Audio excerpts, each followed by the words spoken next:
buenas noches, ¿cómo está usted? Aquí en la noche es joven, vamos a buscarnos aquí en el teléfono. Ya estamos con el maestro Roberto Ramos Maza. ¿Cómo estás, Roberto? Muy bien, muchas gracias, Dice, buenas noches. Qué bien. Estamos con el que los ciudadanos, un grupo de aquí de Facebook, de esta página, pues decidimos que sería lo dijimos, el cronista ciudadano de Tuxtla Gutiérrez. ¿Aceptas este cargo, Roberto? Que toda la gente dijo que sí, ¿eh?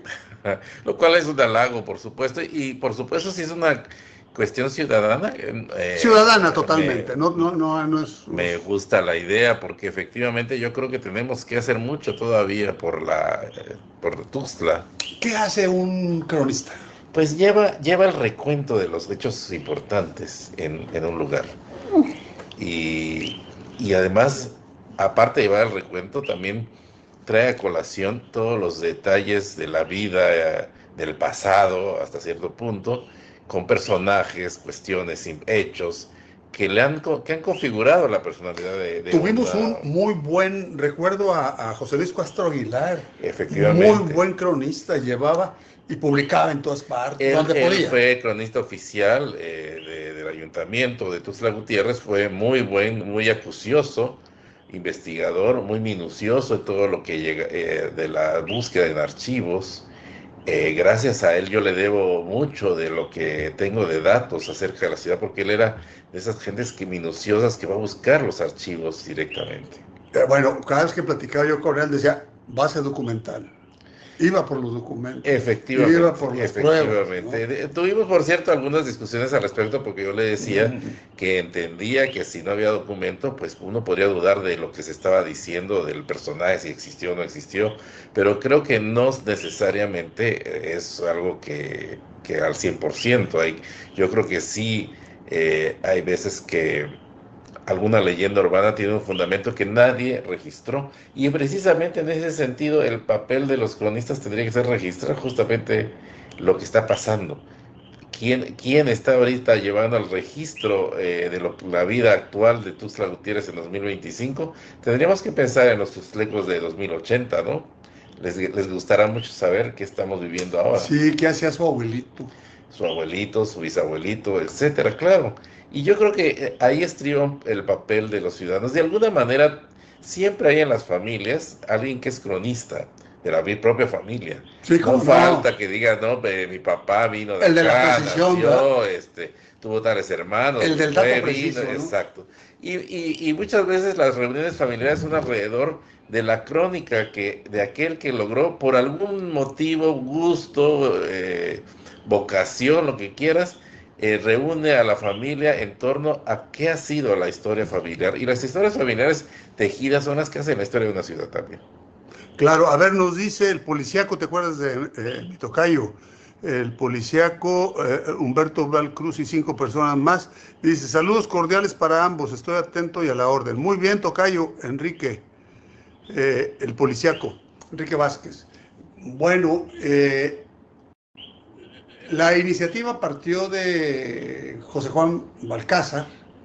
Él dijo, vamos a proponerlo como cronista ciudadano. Esto no desbanca a nadie. No, por supuesto, porque además me gusta ese dato que sea cronista ciudadano. Yo creo que sí habría que formalizar varios cronistas ciudadanos, en el sentido de que la ciudad es ya tan grande que difícilmente una persona puede tener la visión de lo que está pasando en todo Tuxtla, ¿no? Entonces, en ese sentido... ¿Quién habla de San Roque, por ejemplo? Bueno, y San Roque es un barrio tradicional que tiene muchas personas interesadas en su historia y en su presente. Pero ¿quién habla, por ejemplo, de Real del Bosque? No. Nadie. Es muy importante. ¿Cuántos habitantes tiene? Pues debe tener miles. Es otra ciudad, de hecho. Y la ciudad maya, oye. ¿Y quién habla de cuándo se fundó, no sé, desde cuándo se establecieron los primeros colonos en lo que ahora es el kilómetro 4, por ejemplo? Yo creo que sí habría que hacer una red de cronistas ciudadanos que permitieran tener a las instancias adecuadas. En este caso yo creo que sería el propio ayuntamiento, que sí tiene una oficina de crónica, la figura del cronista oficial, tener una información que individualmente se nos va. Porque el paisaje de la ciudad siempre se restringe a tus movimientos de trabajo, de intereses económicos, sociales, sentimentales, y pues no te das cuenta que está pasando. Te puedes dar cuenta que se inundó tu colonia, pero no sabes qué pasó en San José Terán, en mi caso, por ejemplo, ¿no?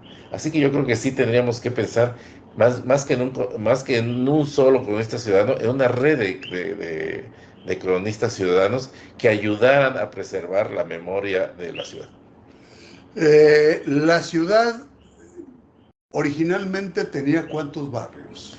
En el siglo XVI, cuando los dominicos se establecen con la Tuxtla prehispánica, Hablando de 1500 y que tal. ya lo hemos mencionado muchas veces, que la ciudad es de origen prehispánico, cuando ya se establecen los dominicos, reorganizan, crean la nueva traza, establecen 4 barrios originales. ¿Pero qué traza tenía antes? ¿Cómo eran las trazas precolombinas? Las trazas precolombinas, hay un patrón que se denomina patrón Chiapas o patrón Zoque, que los arqueólogos tienen muy, muy estudiado, que corresponde a las ciudades culturalmente vinculadas a los zoques. Seguramente había parcialidades, los 4 barrios venían, quiero suponer, de 4 parcialidades prehispánicas, que estaban no como ahora concebimos una ciudad, sino podría haber incluso kilómetros de distancia entre una y otra, pero que formaban parte del mismo núcleo. Cuando uno lee a quienes se han acercado a la arqueología del Valle de Tuxtla, como Navarrete, Carlos Navarrete, podemos imaginar, o también lo que comenta el arqueólogo Eliseo Linares actualmente, podemos imaginar el centro de ese Tuxtlazoque en el centro actual de la ciudad, pero también habría una parcialidad en la zona del 5 de mayo, por ejemplo. Otra en la zona de los mercados. Pero, ¿qué espacio dejaban para el tránsito de carretas? Pues seguramente habrían caminos señalados, pero sí... No usaban animales de tiro. No, eso es colonial. Es colonial. Pero sí habría caminos, y sobre todo lo que los vinculaba era la identificación, la organización a través de la vinculación a una cierta deidad tutelar, que en el caso de Tuxtla pues era el dios del conejo, el dios conejo, que está vinculado a la luna, ¿no? De donde viene el nombre, sí. Generalmente pensamos que Tuxtla, y se traduce fácilmente como lugar de conejos, pero en realidad es el lugar donde están o donde viven los conejos, y esos conejos a los que se refiere el nombre no son tanto los pequeños mamíferos y además muy simpáticos, roedores, sino los habitantes de la ciudad, que tenían como numen o dios tutelar al conejo, que está vinculado a la luna. Tuxtla es una ciudad en ese sentido que todavía le rinde homenaje a la luna, porque en este sincretismo que se ha dado a lo largo de los años, no deja de llamar la atención que su fiesta principal, aparte de la fiesta patronal de San Marcos, por supuesto, sea esta fiesta itinerante de las Virgencitas de Copolla.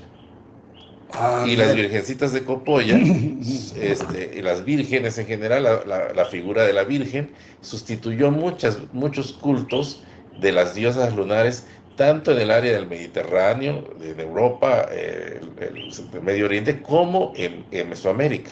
Es muy común pensar que donde hay un culto mariano muy fuerte, pudo haber habido antes un culto a una diosa lunar.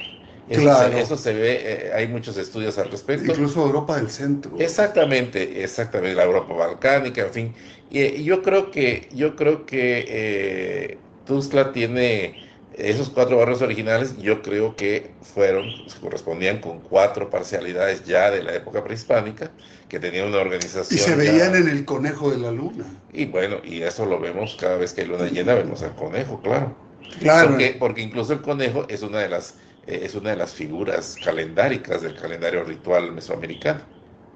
Claro, vamos, mira, tenemos mucha gente aquí. Está Olivia Osuna. ¿Cómo estás, Olivia Osuna? Ella fue mi alumna queridísima, una mujer de gran actividad cultural ahí en Carranza, fíjate, y resalta mucho los textiles de ese Bueno, lugar. y además es otro pueblo que tiene muchos simbolismos y muchos San sentidos. Bartolomé de los San Llanos. Bartolomé de los Llanos, que me están todavía debiendo y ya me lo han prometido que esta vez sí va a recuperar su nombre.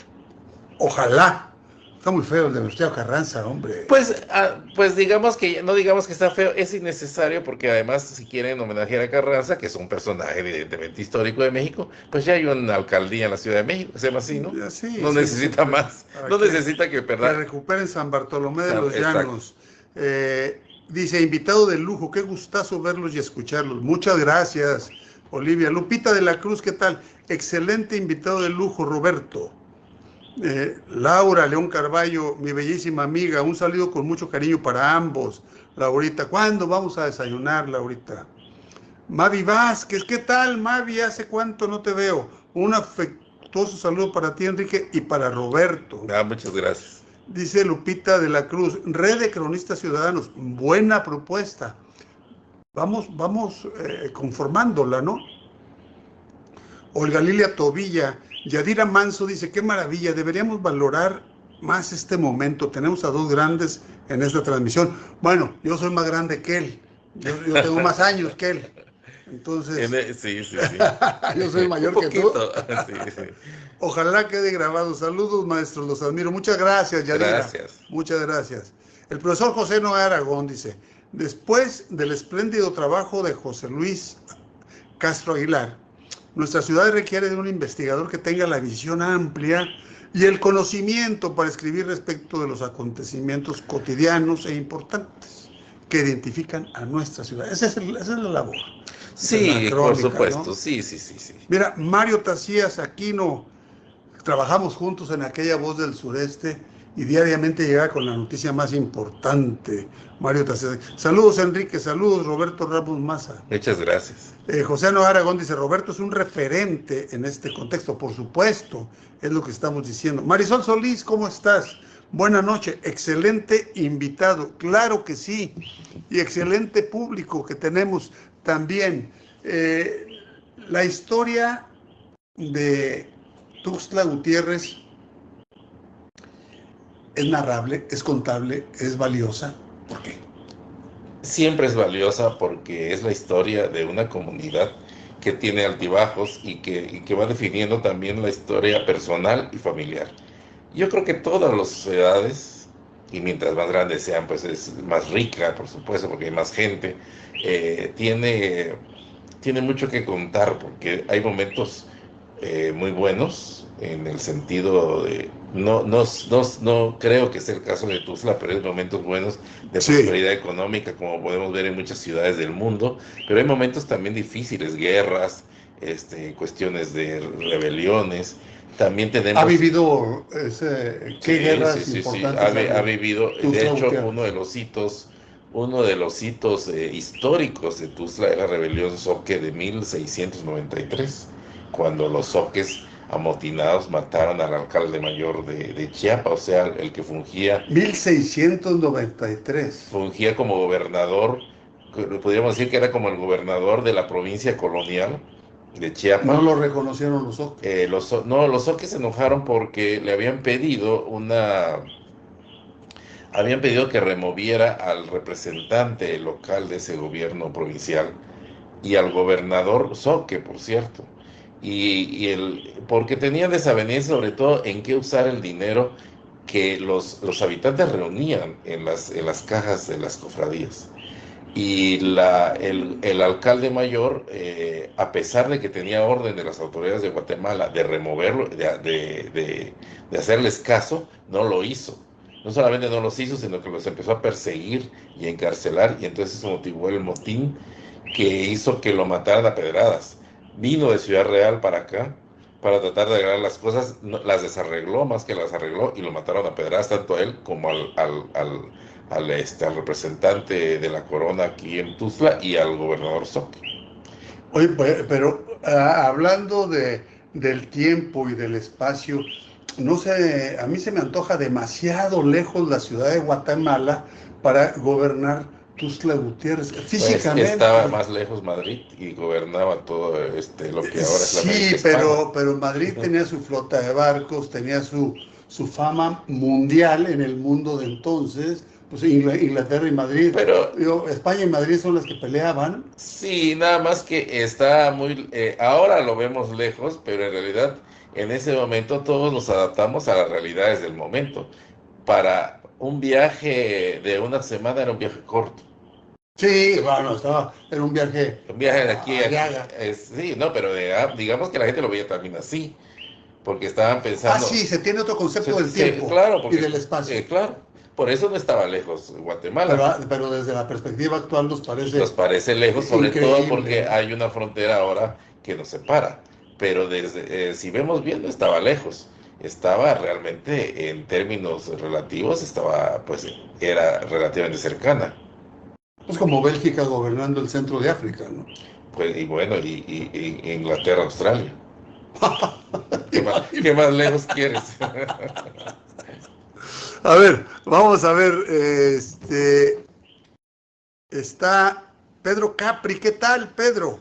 Buenas noches, Enrique. Excelente invitado, Roberto. Rudby Molinari, un abrazo a los dos, bendiciones. Trinidad Reséndez Díaz, muy buenas noches, don Enrique, y buenas noches, contador. Atento a su programa. Saludos desde Puerto Progreso, Yucatán. Muy bien.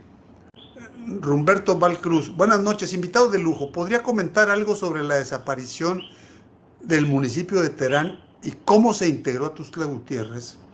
Es una historia que los jóvenes tustlecos no conocen. No, no, me ha Saludos. sorprendido, me han dicho varios jóvenes que han leído ese dato en el pequeño librito que hice de todo lo que voy a saber sobre Chiapas el año pasado, y me han dicho varios jóvenes, me han dicho, no, no sabía yo que Terán había sido un municipio, y Bueno, sí, pero todavía en los 70s. fue en 74 si no mal recuerdo, sí, sí, creo que sí, fue ese año, y yo creo que fue,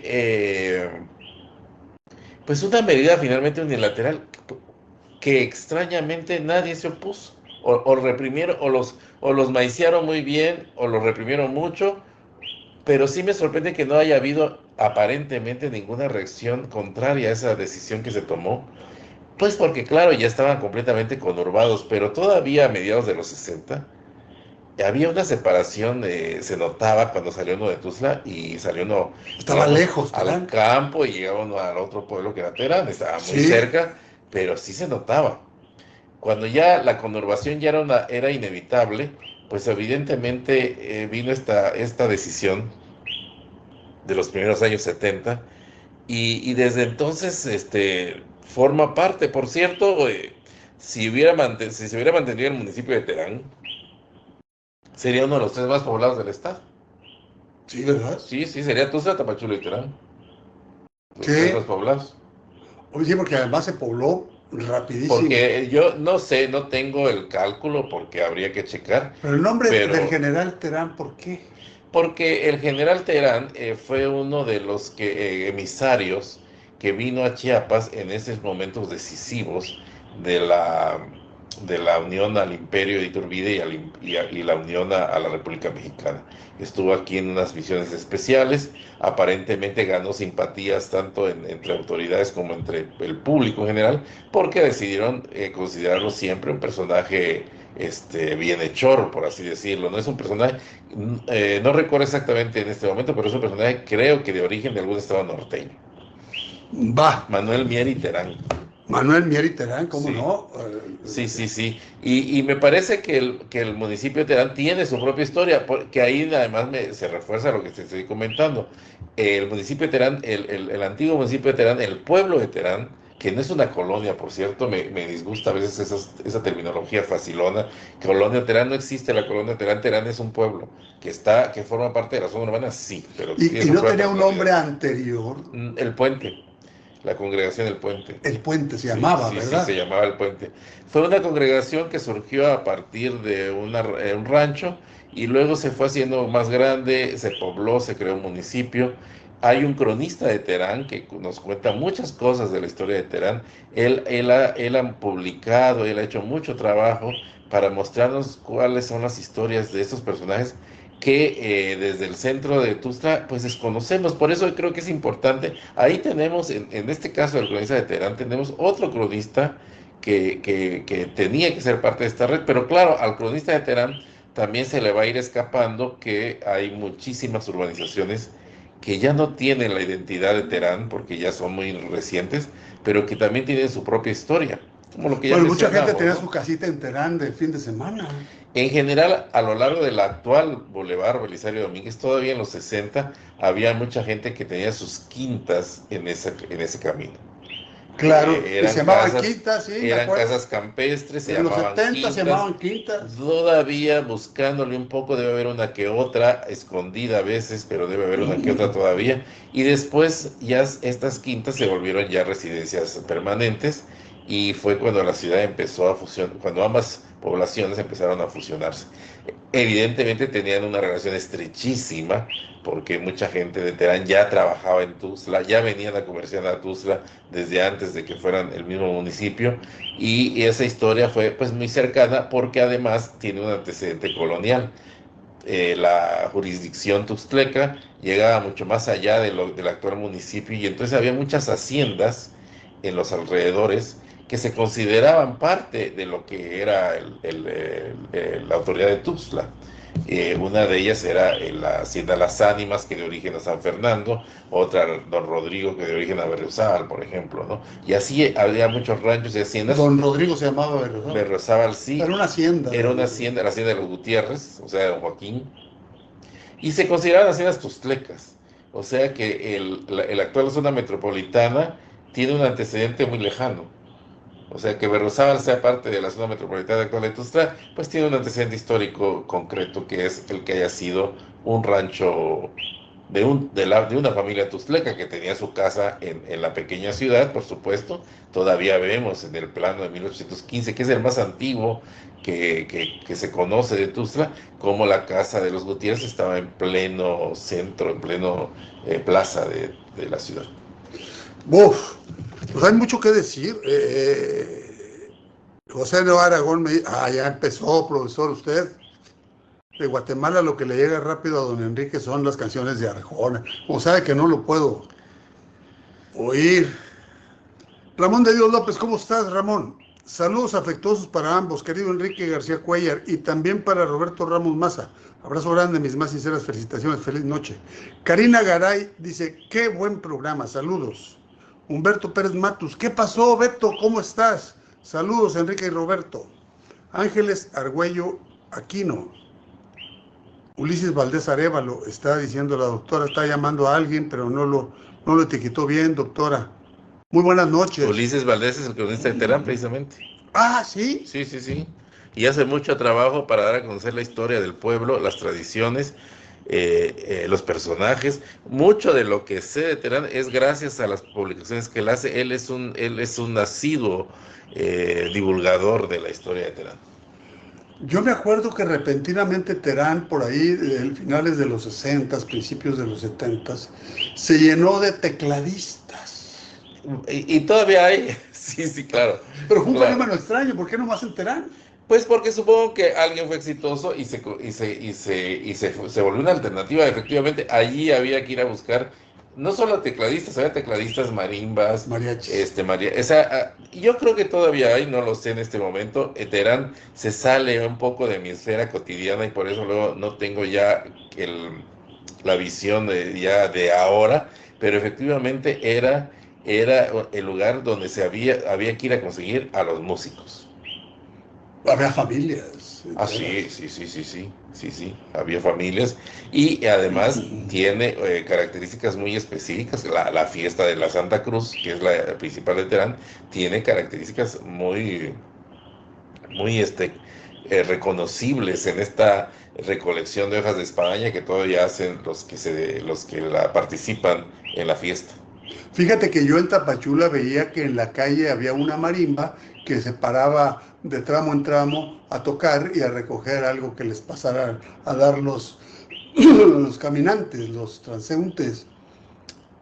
Y casi no la vi aquí en Tuxtla. Aquí hay ahora. Ahora hay, ya. Hay mucho. No me digas. Sí, hay mucho porque nos habla de una situación también de cierta crisis, ¿no? Porque sí veo en mis rumbos, en la zona oriente donde vivo, sí veo que pasan marimbas que se paran en algunos negocios, delante de algunas casas, para pedir cooperación por la ejecución de su música. Yo creo que sí. Pues es una buena tradición. Bueno, digamos que a mí no me gusta del todo si la veo desde el punto de vista que la marimba es tan emblemática que debería tener un apoyo especial, pero sí es una alternativa que hace que la sigamos oyendo marimba en las calles. Eso sí. Claro, a ver, vamos a ver el teléfono con permiso de mi asesora. Qué gusto, dos grandes ustedes, otra vez nos dicen grandes, ¿ya ves? Por estar Grandes de edad, de sobre edad, todo. sí, yo creo de edad, pero más grande yo, ¿eh? Te llevo años.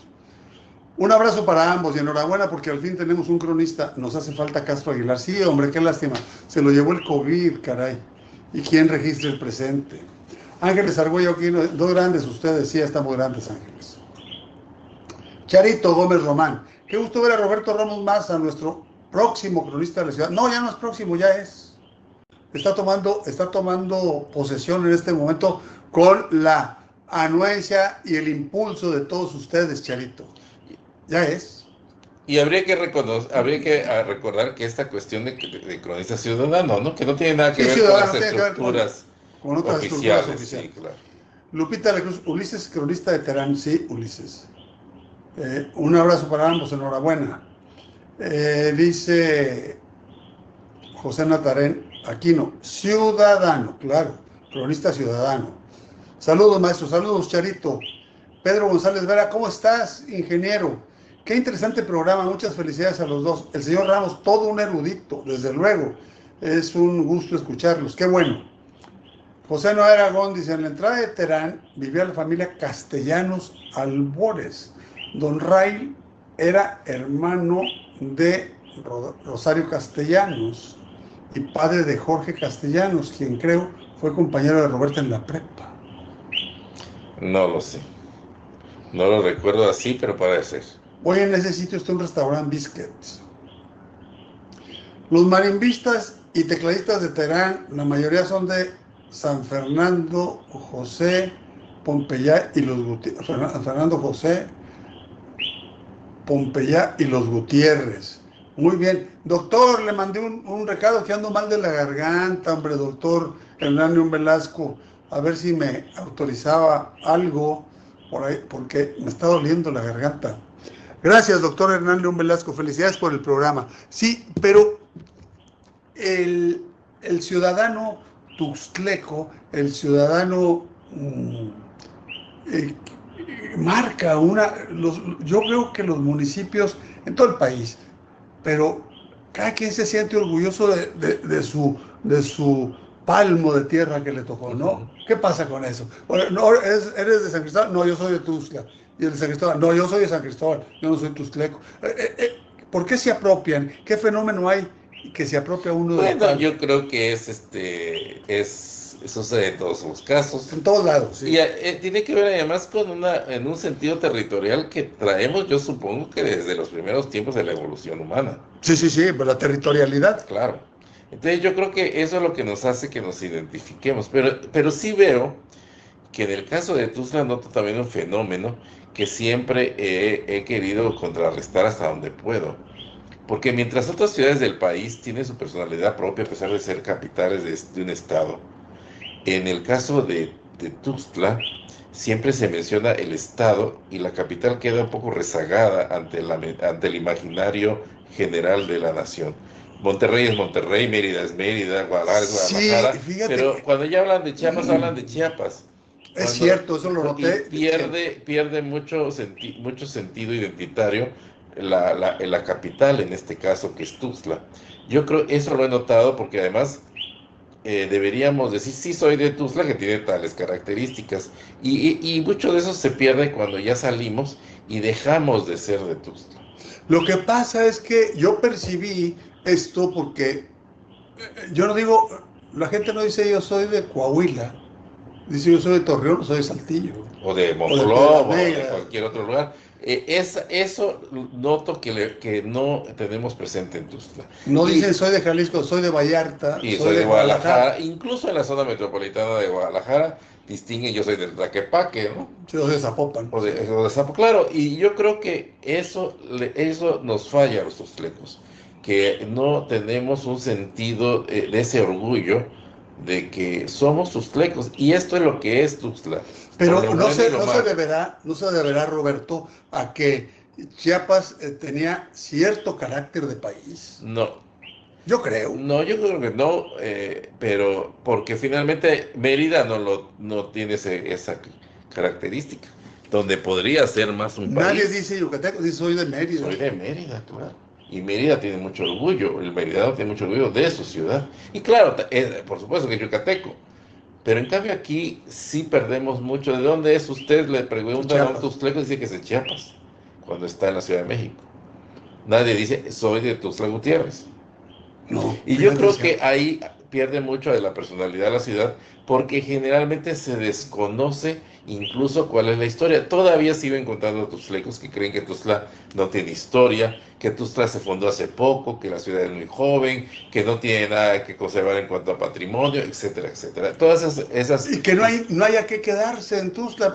¿Qué le ves a Tuxtla? Exacto, todo eso lo sigo oyendo en 2025. A pesar de que... Lo oigo desde siempre. No, hay que irse a San Cristóbal. Hay que irse a Montebello. Hay que irse a Yaxchilán. Y bueno, y sí hay que ir a San Cristóbal, por supuesto. Claro, es un patrimonio a Montebello, histórico importantísimo. Pero siempre sigo escuchando, en Tuxtla no hay nada que conservar. En Tuxtla no hay... Hay gastronomía en Tuxtla. Bueno, de entrada hay gastronomía, que es uno de sus puntos fuertes, según yo. Sí. Por cierto, yo he comenzado a armar, espero que lo logre y algún día estemos aquí platicando de ello, armar precisamente una ruta gastronómica. Pues no tanto una ruta, sino un libro, una publicación que recuerde esta característica de Tuxtla, de que tiene un sentido vivir y comer en Tuxtla, que tiene muchas cosas particulares que muchas veces ya se desconocen, porque no ha habido la suficiente divulgación. Es uno de los puntos débiles de las instituciones, en el caso del municipio, que es la divulgación de la historia, de las tradiciones de la ciudad. Hace muchos esfuerzos, sí, hoy precisamente hubo un festival del Nucú en Santo Domingo, hay festivales de la Flor de Cuchunuc, me parece eso muy atinado, pero yo creo que sí hace falta mucho más allá para que la gente se sienta también orgullosa de la ciudad en la que está. Uno de los elementos que noto en que los tuxtlecos no tienen mucha conciencia de su ciudad, de su patrimonio y de su historia, es que cuando convoco al recorrido que hago en el centro de la ciudad, el recorrido histórico, siempre cito a los participantes en la Estatua de la Libertad. 9 de cada 10 no saben dónde está. Y no saber dónde está la Estatua de la Libertad en Tuxtla es como si los chilangos no supieran dónde está el Ángel de la Independencia, que tendría que ser emblemático para la ciudad, y sin embargo la desconocen. Ahí es donde veo que sí ha fallado nuestra percepción misma de la ciudad, porque es un fenómeno que había que estudiar.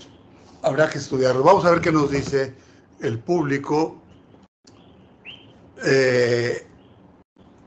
Rosario Charito Gómez Román dice, no sabía que ya es nuestro cronista, qué buena noticia. Ya aceptó que nosotros lo nombramos, Charito, usted entre todos los que votamos. Soy por ella, nada más. Sí. Por el año 1973, dice Jesús Ríos.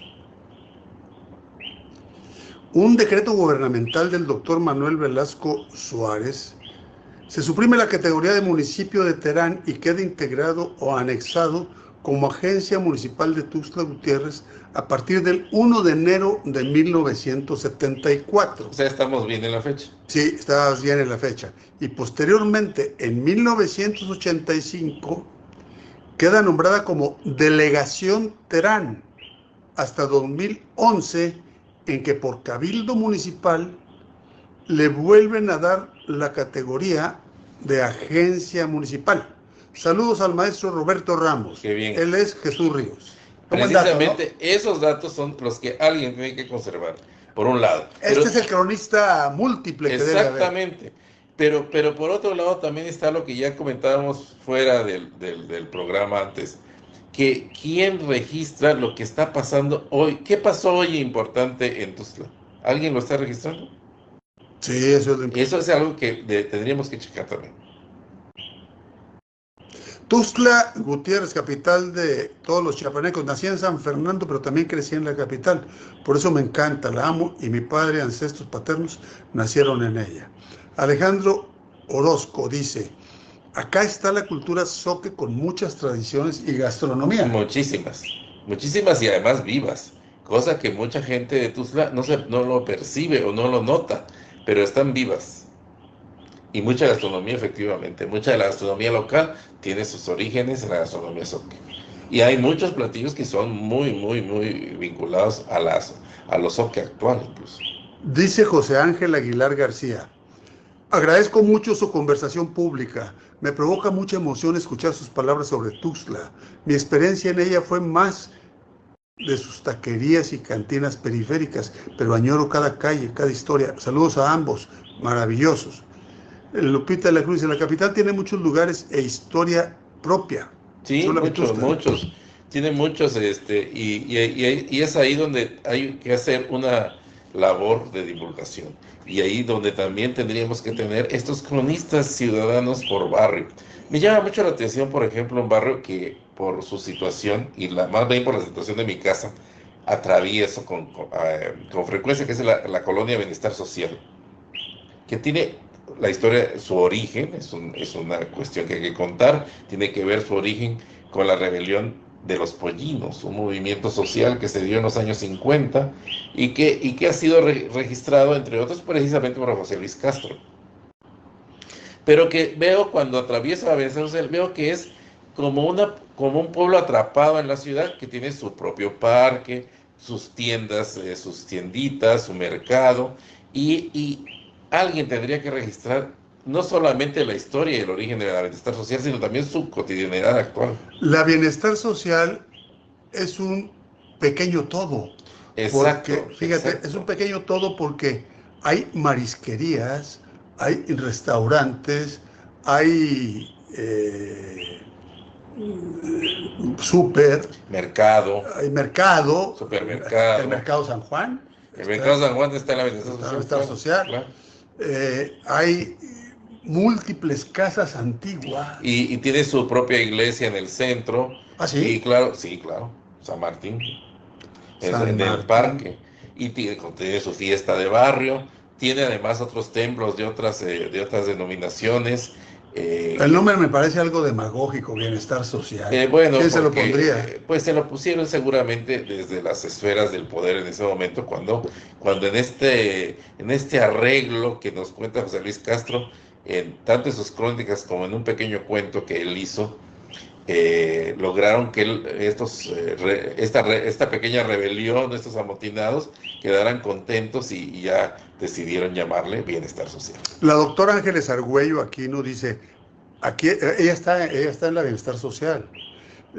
Ahí atiende, dice, aquí hay la iglesia de San Martín. Sí, claro.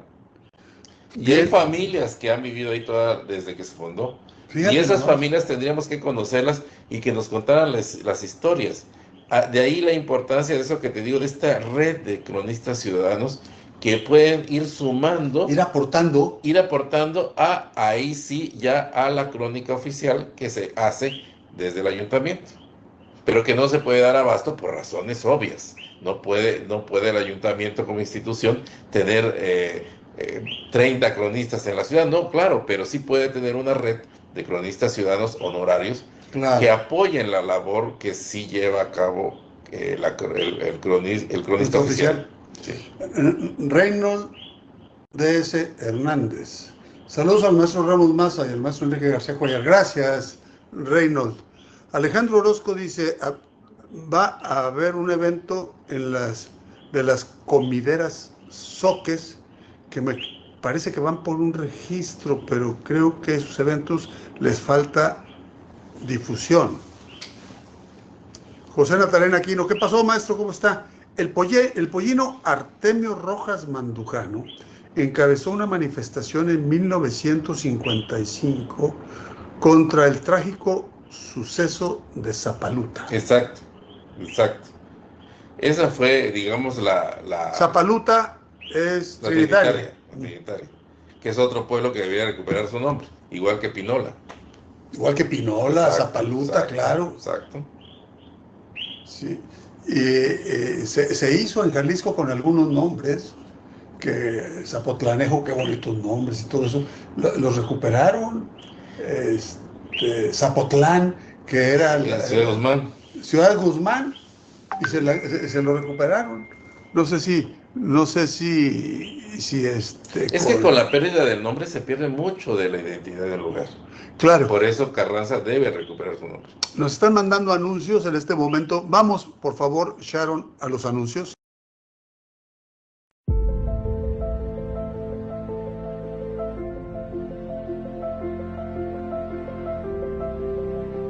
Hola, buenas tardes. Mi nombre es Stephanie Yamilet Gordillo Vázquez. Tengo 20 años y mi puesto en la empresa de Gascom es ayudante de autotanque.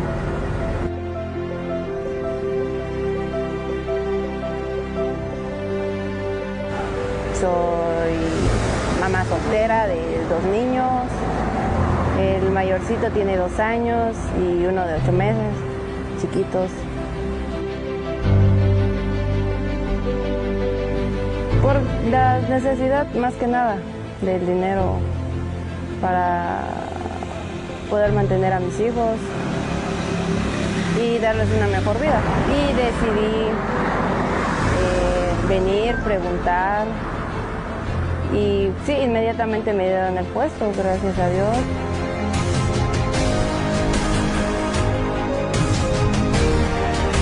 Sí, es una empresa que realmente apoya a sus empleados, a todos, no solamente a las mujeres, no solamente a los hombres, apoya a todos. Han sido muy amables, nos han brindado el apoyo necesario y estoy muy agradecida con ellos por darme el trabajo, darme la oportunidad de trabajar en esa empresa.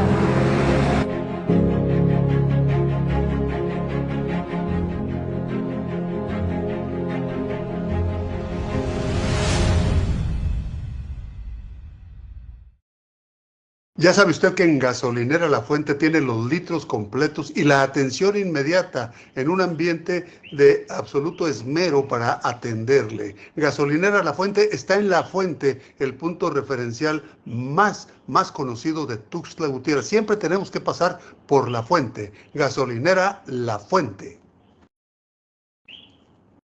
Bueno, aquí nos están diciendo, nos dice Charito, yo soy de Zapaluta, yo quiero estar de Comitán. Isidro Álvarez dice, nací en la Bienestar Social. O sea que él debe saber mucho de esa colonia. Debe saber mucho, dice. Y mis abuelos fueron fundadores de la colonia. Claro. A ellos les quitaron terrenos para compartir a personas que llegaron después de la erupción del volcán Chichonal. Sí, y también hubo yo no sé si fue también con el Chichonal, que si él lo dice, pues evidentemente es verdad, pero también hubo un reparto de terrenos en esa zona de la Bienestar Social para damnificados de un temblor que destruyó muchas casas en Chiapa de Corzo en los años 70. Sí, cómo no, en los años 70 yo me acuerdo de eso. Raúl Vázquez Espinosa, saludos a ambos, qué buena charla. Doctor Raúl, le quiero felicitar a usted porque su colaboración cuando vino usted aquí se fue a 8,200 reproducciones. Es la que te estaba diciendo que se nos había escapado a 8,200 reproducciones. Qué mal calificamos al auditorio, Roberto. Digo, un programa de filosofía, pues podría tener 500, 700. No. Nos equivocamos siempre. Sí, claro. ¿Estás de acuerdo? Claro. Subestimamos al auditorio. Subestimamos al auditorio, por supuesto. Está mal. El programa del doctor Raúl Vázquez Espinosa sobre filosofía, que aparte estamos echando chisme aquí sobre Platón y Aristóteles, todo eso. Que dan para muchos chismes. No, ¿cómo no? Sí. Se fue a 8,200. Felicidades, doctor. Un fuerte abrazo a ambos, me dice Ariana. Siempre es un gusto ver y escuchar al maestro Ramos Maza. Mi familia paterna fue de las primeras familias en la Bienestar Social. con gusto podría compartirle la familia paterna datos sobre la colonia. Claro, pues se los compartan a Roberto Ramos Maza en su página de Facebook. Sí, pero insisto, si hubiera alguien de la que incluso, si hacemos una página del cronista ciudadano, que publiquen allí de sus colonias y de sus barrios, y claro. La vamos a abrir. Claro. Mañana mismo abrimos esa página, Ariana, del cronista ciudadano de Tuxtla Gutiérrez. Y todo mundo que tenga datos, los mejores, los más fidedignos datos, si lo fidedigno pudiera tener grados, que no lo tiene, pero datos claros, datos fundamentados, incluso no tan fundamentados como dijiste, a veces hay leyendas. Hay leyendas urbanas que vale la pena conservar por su carácter simbólico.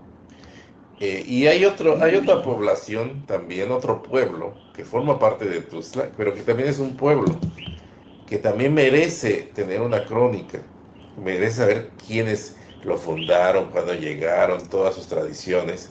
Un pueblo muy característico que es Copolla. Ah, caray, pues sí. Y fíjate, el domingo fui con mi amigo Mario Salinas, fuimos a desayunar al Jobo. Ese camino a Copolla es de un verdor, sí, que se te viene encima prácticamente. Sí. Todos los colores, las tonalidades de verde, y luego por encima de la carretera se entrelazan los árboles. Sí. Oye, estás en un paraíso.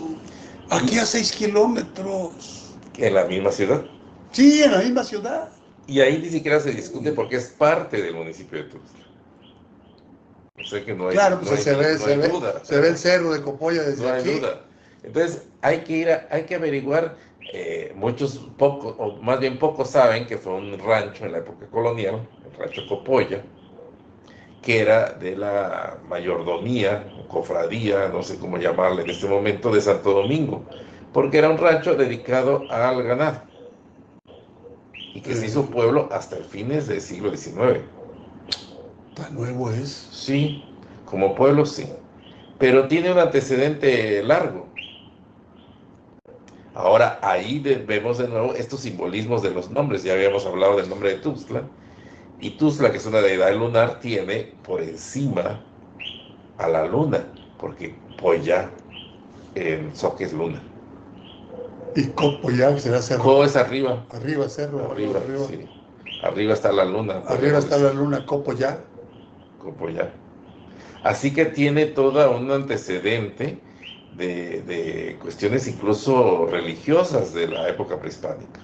El que se llame Copolla, el que se llame Matumaxá, el cerro de Matumaxá, estaría casi seguro. Tiene que ver con estrellas. Que las 11 estrellas de las que habla el nombre se refiere a una constelación que no podemos definir en este momento, porque las constelaciones actuales son figuras que heredamos básicamente de Mesopotamia, pasadas por el mundo grecolatino, pero veían alguna figura en una constelación de 11 estrellas. 11 estrellas. 11 estrellas. Matumaxá. En Soque, 11 estrellas. Matumaxá es en Soque, sí, 11 estrellas. ¿Y por qué un cerro? Las montañas eran sagradas, ¿no? En general eran sagradas por muchos motivos, pero algunas tenían una característica que les daba más sacralidad, que eran aquellas que por el terreno donde se encontraban los poblados podían ser referentes astronómicos.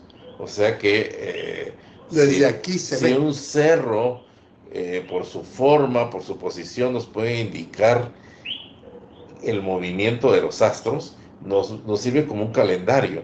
Si se acerca Venus o se acerca el Sol en su aparente camino a lo largo del año, nos sirve de calendario. Y ese es el papel que tuvo Matumaxá respecto a los Soques de Tuxtla. Bien, porque en muchas otras, ahorita que dijiste Mesopotamia, también me acordé de los sigurats, estos que eran para acercarse a Dios. Y para observar. Para observar, claro, pero también acercarse a Dios. Gonzalo Núñez de León. Gonzalo, ¿cómo estás? Qué milagro. Saludos, Enrique y Roberto. Saludos, Gonzalo. ¿Cómo estás? Y sí, yo creo que podemos recuperar cerros, caminos, montículos, porque también las pequeñas lomas eran promontorios que tenían un significado, un sentido, ¿no? Sí. Esa geografía sagrada, por así llamarla, todavía la podemos notar en poblados como Sinacantán, por ejemplo, donde los cerros tienen una determinada función en esta cosmovisión. En el caso de Tuzla, como todo poblado prehispánico, también el Matumaxá tiene esa función, que además tiene, entre otras cosas, una serie de cuevas que dieron origen a una serie de leyendas de que habitaban personajes allí, que habían tesoros, en algunos casos todavía corren leyendas de tesoros en las cuevas, ¿no? De que salen, el agua proviene de allí, que en realidad es bastante cierto, porque muchas de las corrientes que bajan al Sabinal bajan del cerro, de la meseta de Copoy, precisamente. ¿Cuántos ríos principales cruzaban a Tuxtla Gutiérrez? Muchos, porque, bueno, el Sabinal... Digo principales. Sabinal, el principal, desde luego, es el Sabinal, que es un afluente directo del ahora llamado Grijalva. Un tributario, ¿verdad? Sí, pero el Sabinal, que la corriente principal del valle, tenía muchos afluentes. No sé el número exacto, pero todavía algunos los podemos ver. ¿Cuáles puedes nombrar? El Potinaspac, el San Roque, el Socotumbac, uno que no vemos que se llamaba Jotipac, muchos más que se me escapan, pero además hay una cosa que la gente no ve, que es parte de esta crónica en el sentido ambiental. Si vamos del Parque Central hacia el oriente, hacia el 5 de Mayo, por lo menos pasamos 2 ríos y ahora no se ven. Yo me acuerdo que había un hotel San Francisco, ¿te acuerdas? Ahí a la orilla del río, que es el siempre había un río ahí cuando llovía. Sí, pues es que se hacía un río. Es un río. Está Jamaipac, Penipac, todos esos. El sufijo pac es río. Pac y bac es río. Pac y bac. Bac, sí, es río. Por lo tanto, donde hay ese topónimo, se refiere a un río. Sí. Y hay muchos, o sea, hay muchos que todavía están vivos. Bueno, todos están vivos, incluso aquellos que no vemos, porque debajo pasa un río, como podemos ver, a la salida del río San Roque y del río Jotipac en el Sabinal, alrededor de la... Desemboca del Sabinal. Exactamente, por ahí, por la Cuarta Norte. Cuarta Norte y Sexta Oriente, por allí. No deberíamos tener problemas de agua, ¿no? No, tenemos mucha agua, tenemos muchos ríos, y lo que sí tenemos son muchos problemas porque equivocadamente entubamos los ríos, como sucede en el Se embovelaron, ¿no? Exactamente. Pero eso es parte de la crónica y además uno de los ejemplos de por qué es útil saber es, si no sabemos, podemos hacer nuestra casa en el caso de un río y luego se lo lleva la corriente. Y le llamamos desastre natural, porque es un desastre construido. No, eso no es desastre natural, es un desastre que provocamos nosotros. Sí. Todavía veo con asombro cómo hay muchos fraccionamientos y colonias en el cauce del Sabinal, por ejemplo. Cierto. Toda la zona de los laguitos, por ejemplo. Bueno, ahí se hace, por eso eran los laguitos. Eran lagos, me decía que había. No, eran las pozas del Sabinal a la que la gente tradicionalmente le dice laguitos. Eran pozas del Sabinal. Eran pozas del río, sí. Y ahí, pues recobra de repente. Bueno, pues si se amplía su cauce, como es normal, pues se inundan las casas. Pero hay varias colonias allí en el cauce del Sabinal. ¿Pero cómo permiten eso? Bueno, lo permitió, exactamente. Es la autoridad la que permite. Exactamente, y de parte de los ciudadanos el desconocimiento. No se dan cuenta que están construyendo en el caso de un río. Nada menos que un río caudaloso. Ahí míralo cómo se ha puesto. Esa colonia se nota porque ha tenido problemas con inundaciones. Pero así hay muchos, como esa que dices del río 16 Oriente, ahora, sí, que es un río, y claro, la calle, cada lluvia se vuelve río, porque claro, es un río la calle. Es una bajada. Es un río de verdad. Sí, es un río de verdad. No es que sea río la calle, es que es un río. Y se le atravesaron una calle. Y le atravesaron una calle, claro. Claro, todo esto debe constar en la crónica. En la crónica. Hay una calle también que se llama, creo, Paseo de la Primavera, una cosa aquí que está aquí en la parte que baja del mirador hacia el poniente. Hay una colonia un poco más abajo del mirador, que no recuerdo su nombre exacto. Y allí hay una calle que se llama Primavera, que también llueve y se vuelve río, claro, porque es un río. Es un río. Es un río. Más bien el río lo volvieron calle. Exactamente. Y así tenemos humedales que se han perdido, y la crónica nos lo recuerda para no solo para nuestro conocimiento, sino que también para que nos hagamos algo si queremos solucionar un problema. Ciertamente. Bueno, Roberto, como empezamos 15 minutos antes, habremos de terminar también 15 minutos antes con el proyecto de una página. Me parece muy bien, me parece muy buena idea. Vamos a estar nutriendo por parte de todos los que tengan algo que decir. Sí, pero que sea una página de crónica, porque ya hay muchas páginas nostálgicas, que agradezco mucho, por cierto.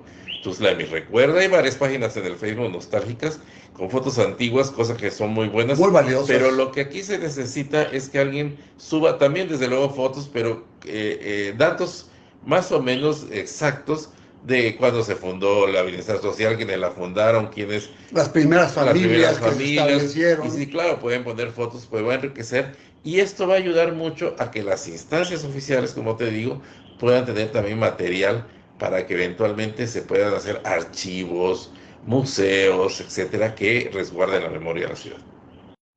Muy bien, pues vamos a abrir esa página. Mañana te encargo, Sharon, que en un momento que tengas, abras la página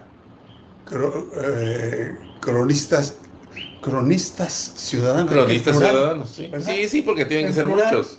Porque estoy seguro que hay muchísima gente que incluso en fraccionamientos nuevos puede contarnos la historia cuando se fundó, aunque haya sido en 2015. Pero Es parte de la ya crónica. registramos algo. Sí, porque es parte de la crónica, Claro. aunque ha sido ayer. Claro. ¿Por qué? Porque esto va a ser el tiempo de hace mucho en el futuro. Por supuesto. Y así sabremos dónde, por ejemplo, ahorita pasamos por el Parque del Oriente. Poca gente sabe que era un rancho, el rancho Casahonda, pero poca gente sabe que era un sitio arqueológico, donde hay una urna preciosa en el Museo Regional de Chiapas que salió de esa zona. Y eso hay que saberlo. Y hay que divulgarlo. Y hay que divulgarlo, claro. Claro, fue Roberto Ramos Maza, te agradezco muchísimo que te hayas dado tiempo. Saludos, buen amigo Roberto, dice Federico Juezi. Igualmente. Un gran psicólogo, una persona que ha aportado mucho a la ciencia de la conducta aquí en Tuxtla. Gracias. Bueno, y en muchos estados de la República, desde luego. Gracias a todos ustedes que estuvieron siguiendo esta transmisión. Natalia Melgar, excelente colaboración, gracias Natalia. Y nos vemos mañana, va a estar Perita Cernas mañana. Perita va a hablar de sus esfuerzos por la literatura y por todo esto. Ya está armando una dinámica muy especial. Soy Enrique García Cuellar, le agradezco mucho a Sharon Ortiz haber transmitido perfectamente este programa. Soy Enrique García Cuellar, los espero mañana en punto de las 9 de la noche aquí con Perita Cernas. Muy buenas noches. Descarga la nueva app Soy Gascom. Somos la primera y única aplicación en Chiapas en el rubro de venta de gas LP. Realiza tus pedidos, obtén promociones y descuentos exclusivos con nuestros socios comerciales. Haz y repite pedidos con un solo clic.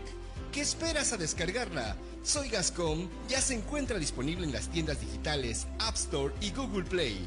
Gascom, siempre líderes.